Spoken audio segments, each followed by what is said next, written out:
Hedhja e inerteve dhe mbeturinave të tjera vende pa vend është përmendur gjatë kësaj periudhe si nga shkaqet kryesore që kanë ndikuar përmbytjen, pasi kanë bllokuar pjesë e infrastrukturës së kullimit. Kjo problematikë është theksuar dhe nga kryeministri Edi Rama, por në Shkodër e konkretisht përtej varrezave të dëshmorëve, rreth skodrave të bardhajve dhe këto ditë me rreshje intensive dhe prurje ujore nga lumej dhe përrejt, nuk ka munguar hedhja e inerteve, siç tregojnë dhe filmimet e realizuara para ditës së mërkurës. Banorët shprehin ankesa në drejtim të Bashkisë Shkodër për këtë gjendje, pasi kujtojnë se disa herë kanë ngritur zërin për këtë problem, por nuk janë dëgjuar.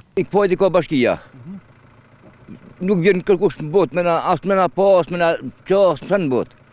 Shko ka lë rrugës poshtë, këtë kam bëgu rrugën, as ujtë e kirit, nuk ka lënë vetëm kiri këtej. I morin dëmdumat natën, vini hedhin një tonë dhe shnet. Kena denoncu në bashkije, kena bashku gjithkund. Ka pas probleme se bishin në helsin me tojnjat, një të kanë bëgu këtë ujtë me hinë më në tepër. Bashkia do të morë mosa për bashkëto, për bashkia s'merë mosa i s'forë, se bashkia i qenë vetë. Atje shkën e hedha qjeti, në tabet kiri të ka mush plët, këtu mazi, ka me shku kiri.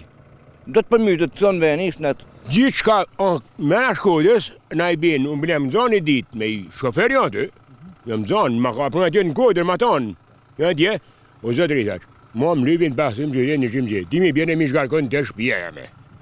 Bjene mi shgarkon të shpija me, thaq, unë vje keci, thaq, se në marë policinë që ashtë nuk i bjen kurë një këto te, po ma më lypin pasim që det, një qimë që det, e mi bini mi shgarkon të kryet, të hundë, a gjithë shka rëzikon, kur bëkë ujtë, ty, atë bëkëm me ta kap fytin.